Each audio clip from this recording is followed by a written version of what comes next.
hands. Let's endeavor to always wash hands while we are at home. When you touch surfaces, when you have finished using a toilet, remember to wash your hands at least 5 times a day. Let every visitor coming into your home wash hands. This involves putting a hand washing facility at the gate and ensure that you put even a signage.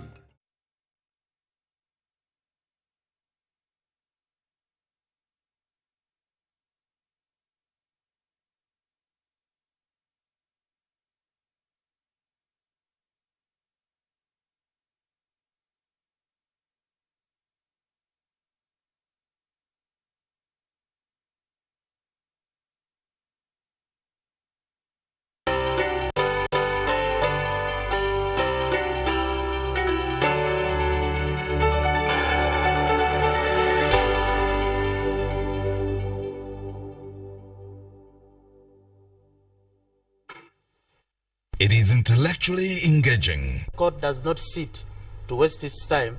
If you have no defense, it chases you. It's a ruling on the foundations. Business has been conducted in a certain way. Banks take money from us, depositors. All of us seated here have got money in the bank. And even before you walk out, they've given that money to somebody else. Deeply incisive. The law enjoins us to be answerable to the sovereign of the country. Members of the force, we have always been demanding officers to be highly disciplined and being accountable to people of Uganda. Authentically symbolic and insightful. We should work so hard to evacuate this power. Behind the Headlines, every Wednesday at 10 p.m. with Charlse Odongotho. Very welcome. Probably the most experienced talk show moderator in Uganda, with a team of illustrious panelists. Honorable Margaret Mohanga, a veteran journalist, legislator, entrepreneur and development consultant. And Ramadan Gobi, an economist and university don. I've really got perturbed that in Uganda we are building parties with no membership subscription. All on your public broadcaster, UBC, inspiring Uganda.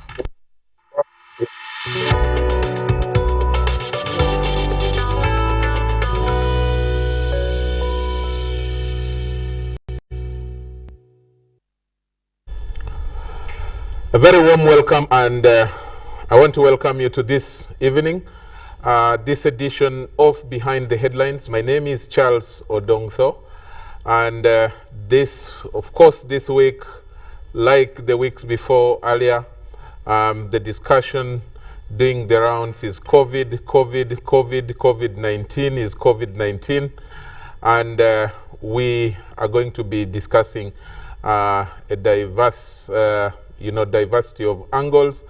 And this evening, we are going to be taking a look at the topic is the cost of treating COVID-19 patients. What are the patients paying for? And to discuss all that, we have 3-4 different guests who are here in the studio, all well masked. And I'm happy to note that some will be joining us on Zoom in order to clarify a few things. But let me start from my extreme left. We have Honorable Dan Chimosho. He is the MP for Kazo County, but most importantly, he is a member of the Parliamentary COVID Committee, or the task force that is looking into the issues of COVID, the accountability issues, the need for vaccine, looking into the budget to ensure that Uganda gets money in time to get vaccines for this country. Dan, you're most welcome to the show. Thank you very much, my brother Charles, and my dear panelists and viewers. Thank you for this opportunity, and I wish our viewers to be good on UBC until we come to the end of the show. Thank you very much, Dan. Next to Dan, we have Sarah Birete, who is Executive Director of Center for Constitutional Governance. Sarah, you're most welcome back to the show. Thank you, Charles, and good evening, viewers. Next to Sarah, on her right, we have Dr. Mukuzi Muhereza. He is a medical practitioner and very much in active practice. He has practiced medicine for the last 20 years or so, 19 or 20? Oh, more than 20. More than 20?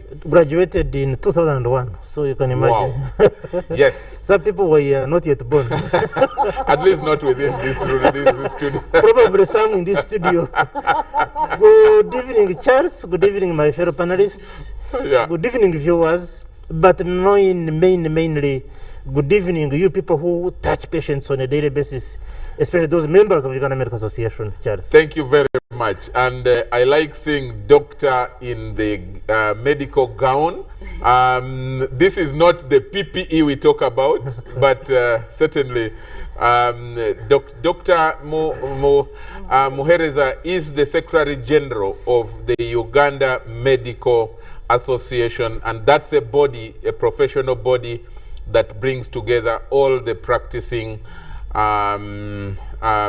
medical doctors in this country, right? Charles, before you leave this gown, you earn the right to put it on. Yeah. So I feel privileged to put it on. Good. And it's an honor really to don it. So I feel that, and I am glad that I have it in full. I love that passion. Yes. I love that passion of a medical worker, and we really celebrate you guys. And I must say, even before we go far, that to all the medical workers in this country, we really owe it to you to thank you and commend you for your sacrifices. And for those who have lost their lives, I think almost now 30, 32, 33. Health workers, it's hard to know. But I can talk about the doctors with the in the second wave, yeah. 18. Yeah. And 16 were because of COVID.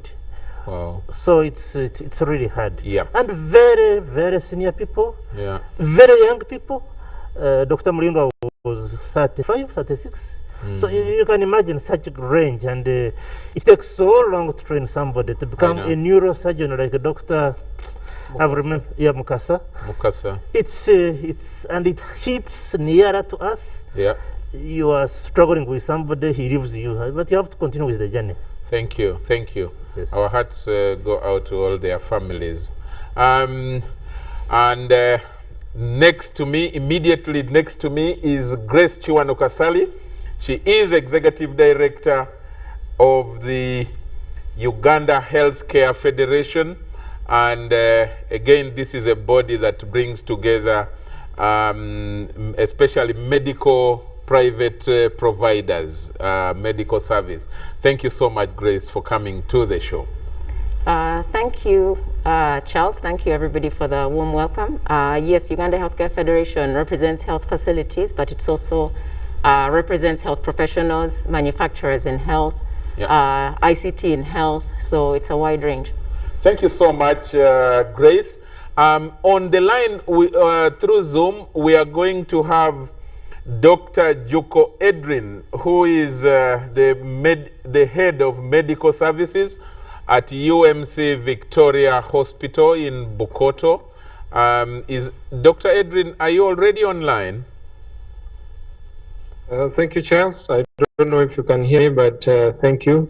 I'm online. I can hear you very clearly, Doctor. Just keep it there. Don't move a step, because your network is pretty good quality, and so I will need it to be in that state up to when I release you. I pray that there is no emergency call given the timing that we are dealing with. We will also have, I think there is Professor Gobi online. Gobi, if you're hearing me, good to see you. You. As always, you look bright and green. How are you? I'm good, Charles. Thank you. How is that going? Is it true you're in isolation already? No, I'm not in isolation. I'm just somewhere. But very well healthy, don't worry. Okay, okay, good. So let's start the discussion. I don't even know where to start it from because there is a lot of messages already online. I'm going to try my best to try and read and bring as many messages as possible. The topic I know is close to our hearts. All of us are affected, but let me start with Dr. Edrin online.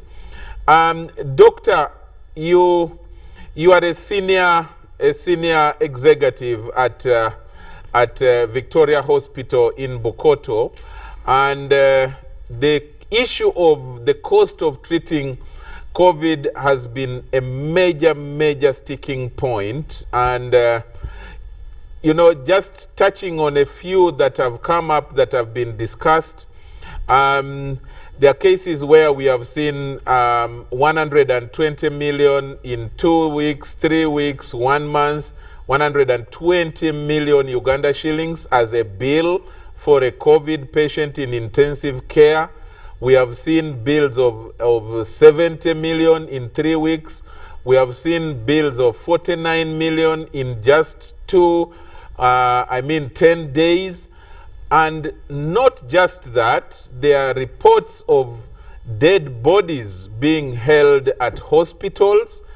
Do this all come normal? Are they normal? Is the cost of intensive care that expensive and reasonably? Or what is the problem? What are we paying for? Can you lay down for us in the next 3-4 minutes? Can you lay down for us what a patient in critical care actually pays for? Is it power? Do we pay for the medicines? Are we paying for oxygen? Are we paying for, what is it exactly that a patient in critical care and in this COVID paying for? Is COVID so different that it must be tackled with some special medicines that we don't know about? Dr. Edrin.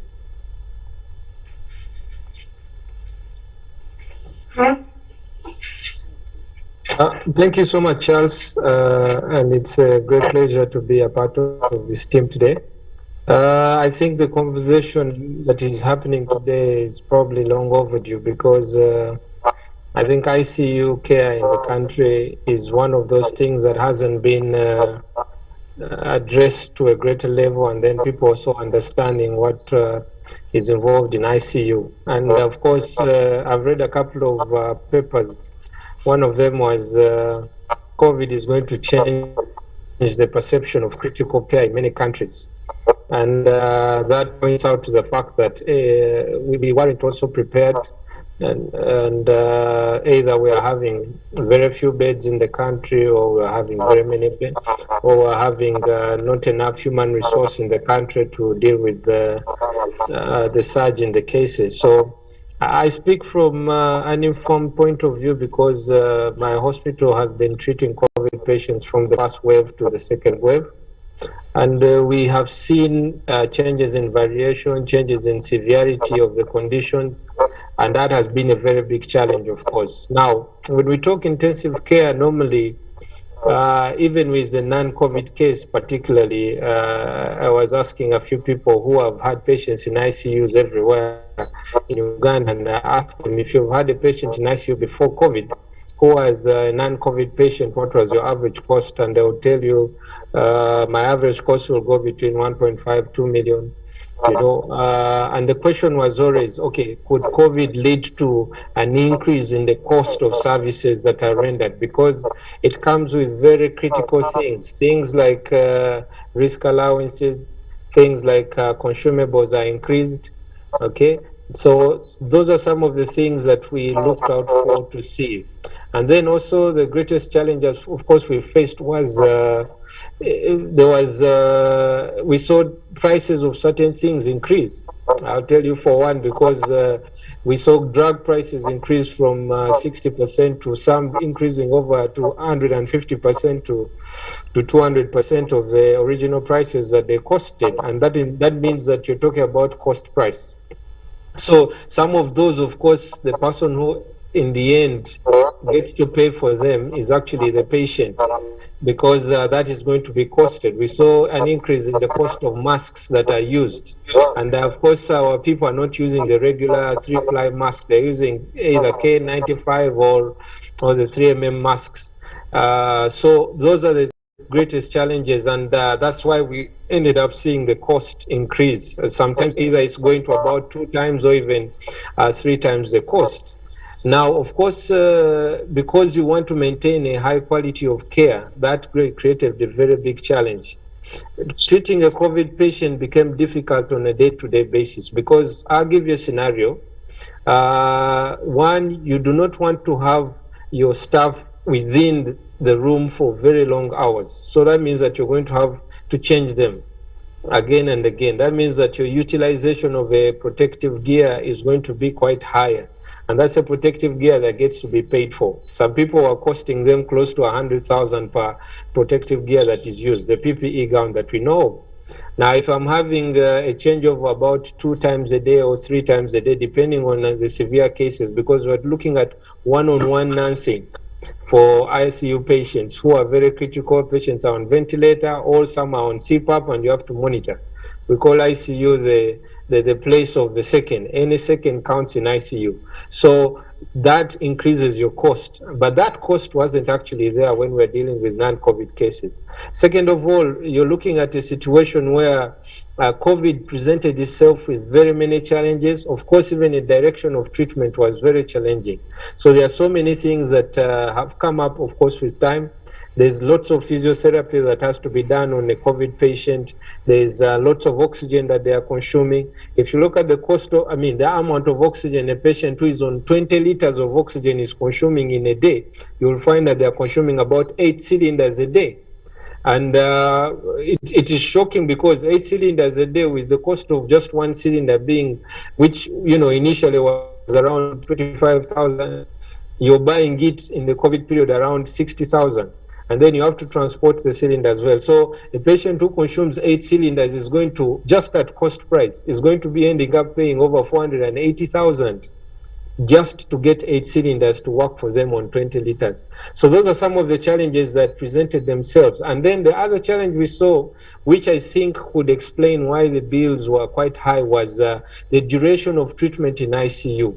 Normally, when you have a non-COVID patient, there will be very few that go on to stay long in ICU for over a month, over 2 months, and most of those, of course, may end up having a patient probably who have head injury and the like, so they may require a longer time.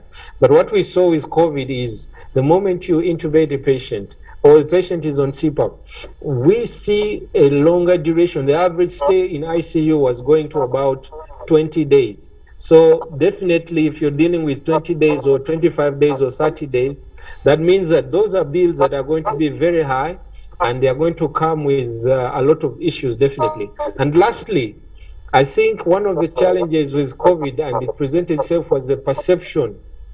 The perception is held here is that it is based on the outcomes. Of course, if many patients were going to ICU and they were coming out, somehow the perception on the bill may not have created a problem. But because sometimes most of the times the outcomes with ICU patients was a challenge, and patients had to leave when their patients had passed away, that created a very big challenge. And of course, it creates a level of disappointment that I'm going to have to pay a large amount of money, but then my patient got to pass away. So that is a bit disappointing. And then I'll just make a comment on holding dead bodies, because definitely you had mentioned that. Now, of course, that's something we have discussed tremendously to other levels. One of the things that we have done, not even just in COVID period, even before that, we always sit down with families, whether the patient has passed away or not. We always sit down with families at the point of discharge. So discharge can be through the mortuary, or discharge can be through to home. And we always come up with discussions. At least I've been involved in multiple discussions, which have led sometimes to even massive discounts for patients, where you say, okay, we understand the plight, we understand the situation you're in, we shall give you a 10% discount, we shall give you a 20% discount. Because sometimes if someone is hurting because you invested 20 days, 30 days of care, but you can understand that we never achieved what they wanted, but even then they understand the situation. So holding bodies, of course, is not something that is acceptable, definitely.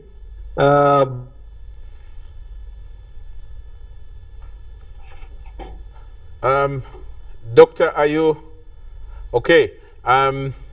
We got the point, and we will be starting from that, from where you left. But when your network is back on, just stay on the line, and we will be coming back to you if there are other clarifications to make.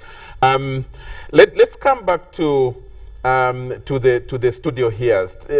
Grace, you as a federation, have you sat to look at some of these things that doctor is listing down and say, is there a place where we can reduce? Is it power that he has listed so many things, risk allowances, consumables, masks, utilization of staff? I see some of them are things that need procurement by government, if we are talking about health delivery, things like PPEs, you know, and then we can, of course, discuss the risks and all that. Are there some things that you have probably discussed with government and said, this we can reduce here? Government, you need to come in here. This is your role, so that the patients, the people of Uganda, can be served better. At least poor and rich, not having anything alike. Thank you, Charles. I'd like to actually just supplement what Doctor was saying, because I think as a healthcare administrator, because I've spent 10 years administrating in health, so I understand the back end while Doctor is on the front end. And some of the things that he didn't highlight is, prior to the pandemic, in ICU we were looking at not so much aggressive infection prevention and control measures. So the whole sanitation cost is actually very aggressive for private health facilities. When a health worker falls sick, you have to recruit a locum to fill in for that health worker while you're paying that health worker a sickness for sick leave. Then also, like you've said, utilities have gone up because of trying to manage having ventilators on for 20 days, 24 hours a day. And then we're also in a pandemic whereby the world is trying to innovate new drugs and new treatments, and they're repurposing certain treatments. For example, the one for arthritis, to be able to manage COVID. These are very expensive. And so as we try and adapt them and as we try and procure them, we're competing with people with a lot more buying power than we do as the private sector. And so the other thing that I wanted to mention is that previously insurance used to cushion a lot, and we really need to appreciate health insurers in Uganda, because they used to cushion 1% of the population against some of their critical care costs up to a limit. So we wouldn't see as much payment going out of pocket towards critical care. And when you're taking care of COVID patients, especially these units, they're having to set up entirely separate areas. You can't mix the patients. So you're having staff working separately in a separate space, and all of that has a cost to it. We're finding facilities having to pay for accommodation in apartments to have this stuff. So all of these costs, some of them, I'm not sure how government can come in, but we've been in discussions for the last 2 weeks with the Uganda Medical and Dental Practitioners Council, as well as with the Ministry of Health, and we've come up with the low-hanging fruit of oxygen. Through our discussions with Ministry of Health, they have agreed to help us with some oxygen for the COVID treatment units, and that's one of the things we're working on. But we've also presented to them proposals around drug procurement, and we feel that that will help cushion, because when you look at the cost of a treatment of a COVID patient, and that's why it's unfortunate Dr. Juko got cut off, the bulk of the care is drugs. So if we can look at how we can address some of those through pooled purchasing, or even government coming in to say, right, we will use our buying muscle and our buying power to negotiate better prices, and then we pass this on to the private sector. You could even say now that government has calculated the cost of COVID care in their units. Let them see how they can assist us with contributing that to the private unit so that the consumer on the back end isn't facing that on their own. So there are many ideas that we're discussing, but at least now what we know is that we've also set up a quality assurance audit. We're going to be doing quality assurance audits with the Ministry of Health and UMDPC to look at outcomes, to say how was this patient managed, what could have been done better, so that we can learn from each other. Because this is our first pandemic. This is the first time we're all looking at COVID-19, and I feel that there's a lot that we can learn from each other, so that as we look at the third wave and the fourth wave, we're a lot more efficient in our response. Good. Dr.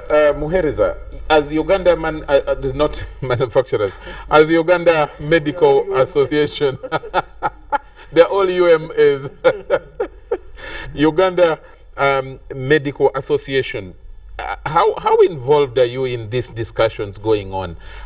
What is your stake as the biggest body, bringing together these professional medical workers, and the fact that they are working in risky environment, but they have to be facilitated, but that they must also follow their, what is that called, the Hippocratic oath that doctors are supposed to deliver service first, money later. How do they, how do these values meet? At what point do they meet, as far as the association is concerned? I think the easiest answer would be that we are involved.